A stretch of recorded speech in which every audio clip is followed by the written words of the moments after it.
It's Monday, the 19th of January, and with your look ahead to all the action at the World Economic Forum Annual Meeting 2026, this is Radio Davos Daily. Give us a few minutes and we'll give you the rundown of what's happening in Davos today on Spotify, Apple, YouTube, wherever you get podcasts, and on the Forum Live app. This is Radio Davos Daily. I'm Robin Pomeroy here in Davos, and joining me to look forward to day one and the rest of the week is Francine Lacqua. She's an anchor and editor at large at Bloomberg TV. Is that your correct title, Francine? It is, Robin. Well done. And podcaster. That's what I was about. That was my next point. Every day this week, I'm going to have a different podcaster. I know you've been on the show before. We were trying to remember when it was and what we talked about. But you're best known as a TV presence on Bloomberg TV.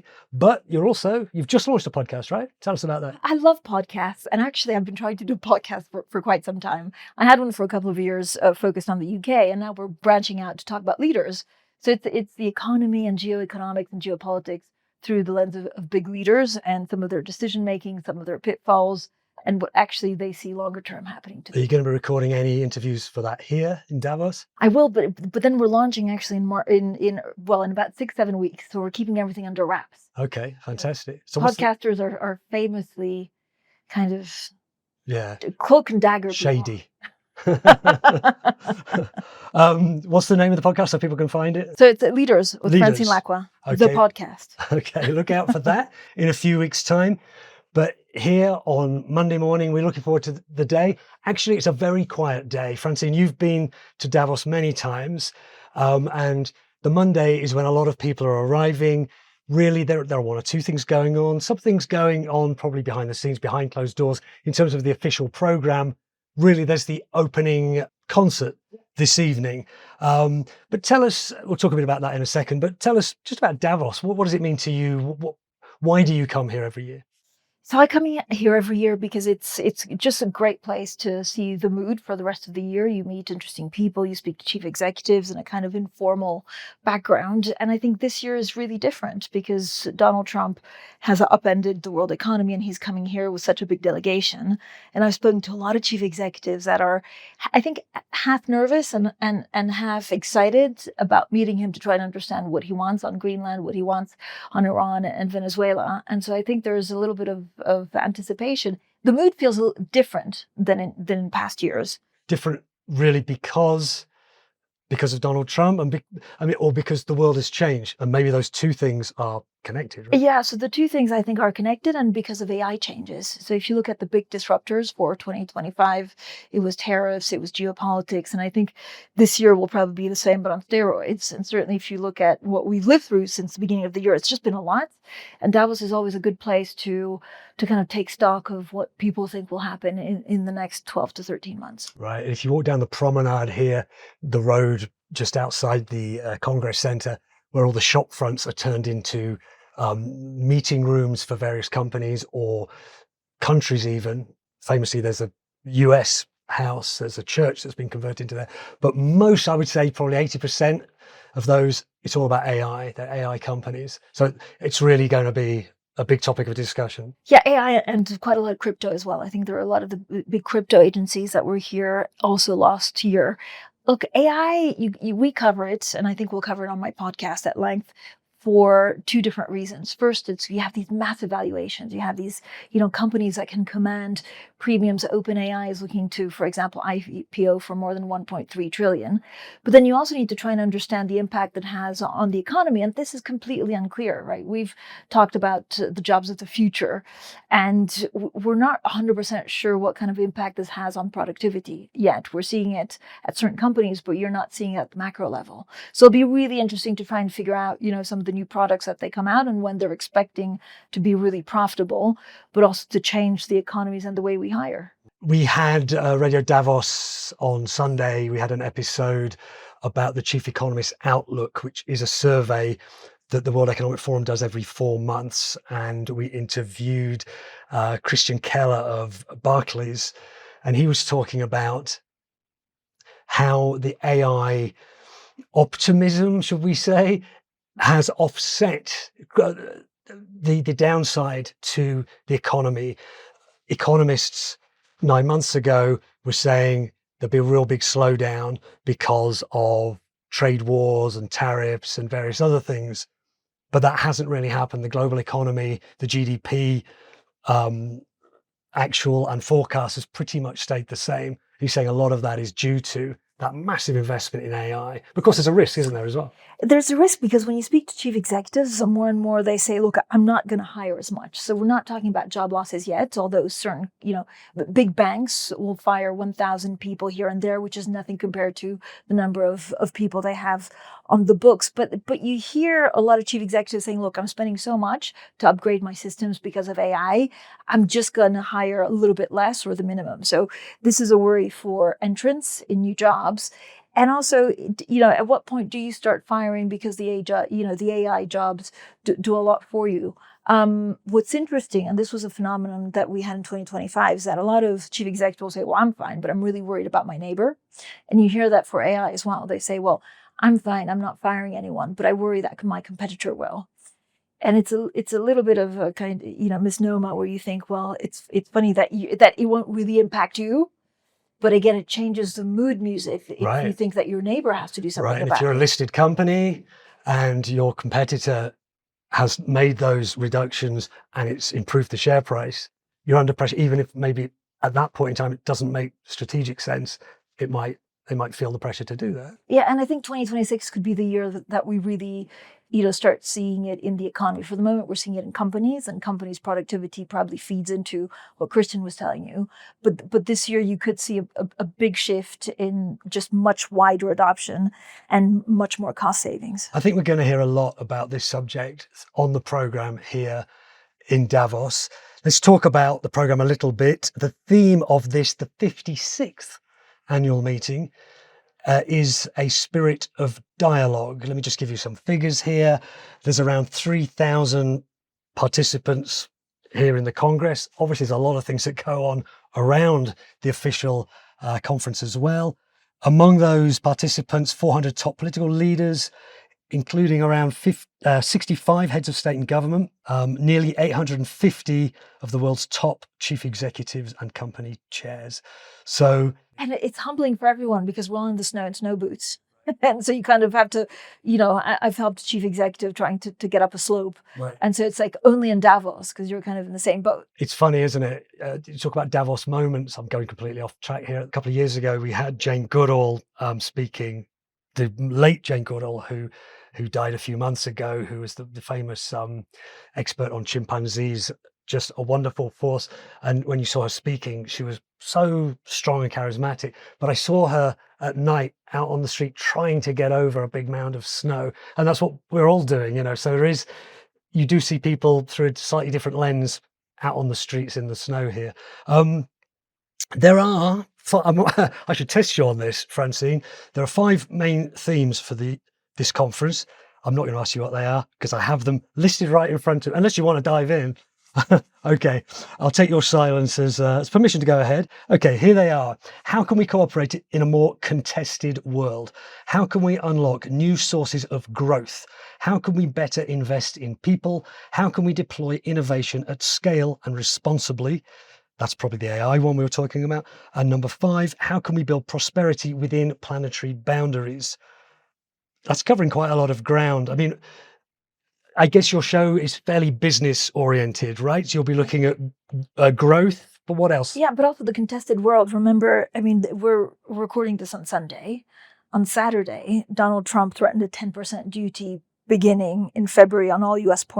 imports from Denmark, Norway, Sweden, France, Germany, the UK, the Netherlands, and Finland. This is a huge deal. I mean, if you look at what tariffs have been doing, now there are many question marks. Is he going to go ahead? Is this just blustering talk? How can he do it?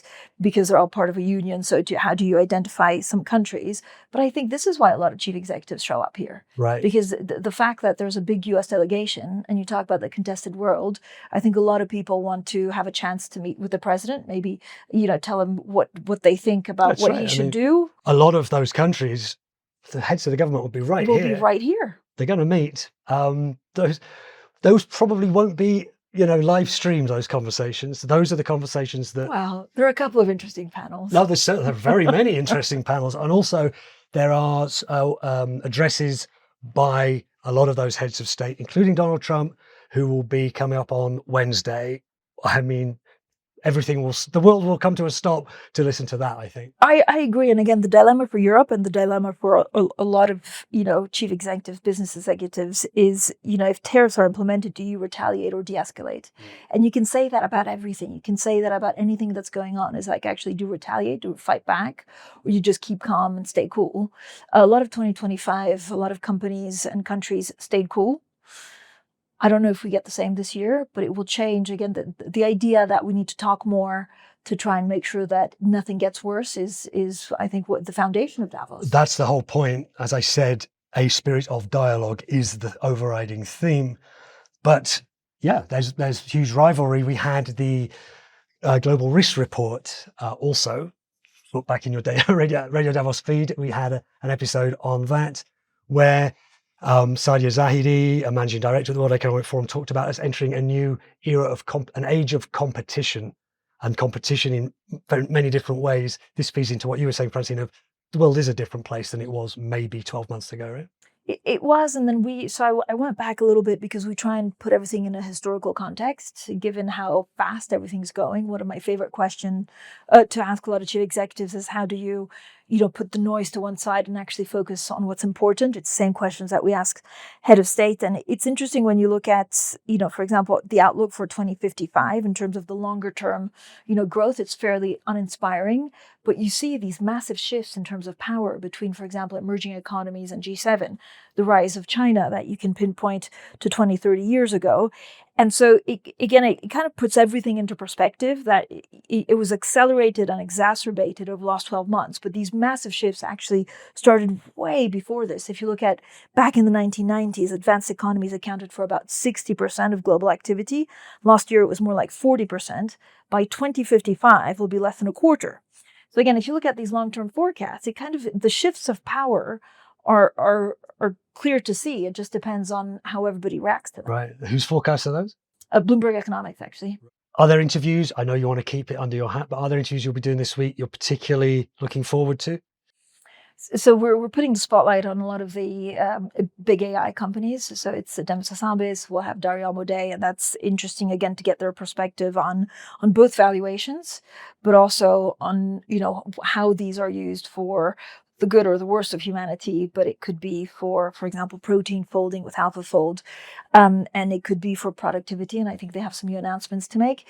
Then the other focus, of course, geoeconomics. So we have a couple of heads of states to try and understand all of the security question. Germany for us is a big focus because of all of the defense spending there, and that should roll out into the end of 2026 GDP. So that should help a little bit. And then really, we're speaking to a lot of a lot of the big chief executives on Wall Street.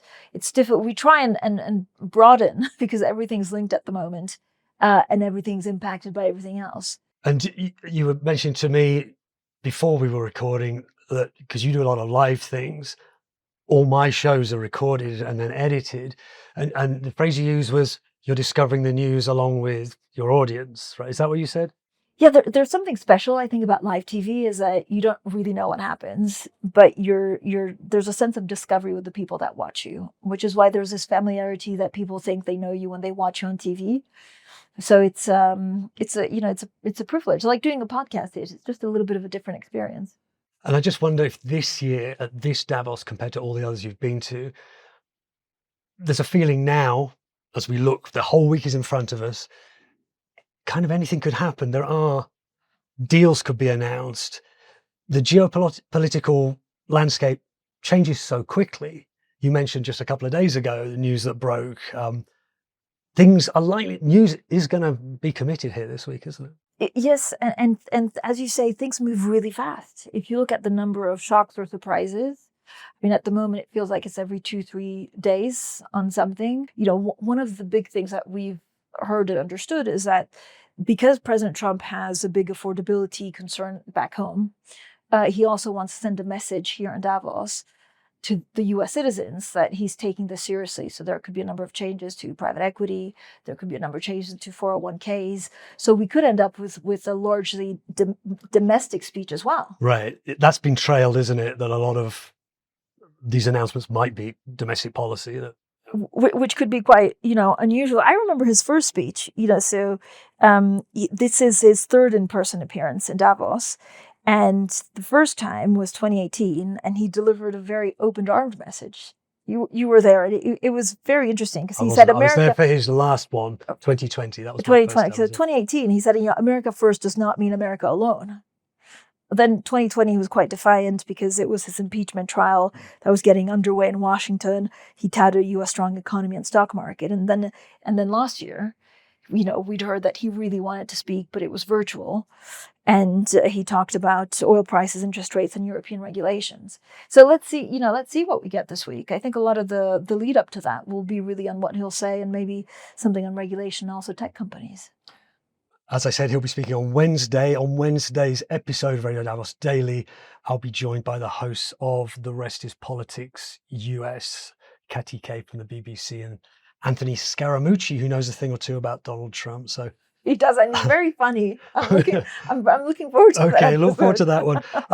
Let's just, before we leave it there, so most of these programs we'll be looking forward, I'm going to go through some of the main events of the day. As we say, Monday is a quiet day, people are arriving, but there's always a fantastic opening concert. I'll just tell you who's on that. I'm looking at my notes here. We'll be opening with the Mahler Chamber Orchestra, the world-renowned violinist Renaud Capuçon, AI-generated interactive visual installation by artist Ronan Tanchum, and the multi-Grammy Award-winning artist John Baptiste will be giving a live performance.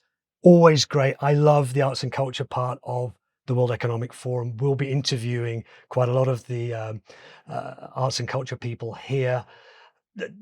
Does that ever come across your work desk, the arts and culture beat? We do sometimes. And actually, I remember moderating this incredible fireside with David Blaine, the magician. And it was the first time that I was on stage looking at the audience. Was that here? It was here. I saw that the other day. I saw a clip from that. Yeah. And he did this magic trick. And so I was on stage with him because we did like a 10-minute fireside. And then he did this magic trick. And it was the first time I saw like 400 people just jaw-dropping, it was what was the trick? So the trick was he went to someone, I think on the first or second row, and he made them pick a card, and then he sewed his lips together. And then somebody had to cut the string that kept his lips together, and he got out the card that she picked initially. It was incredible. Did you know he was going to do that at the start of the interview? I did not know. I mean, luckily, I don't. There was no blood, but I'm not queasy. I don't get queasy very often. But it was absolutely the reaction was incredible. Yeah, there's an pure joy. Guest. Wonderful. Well, let's leave it there, Francine.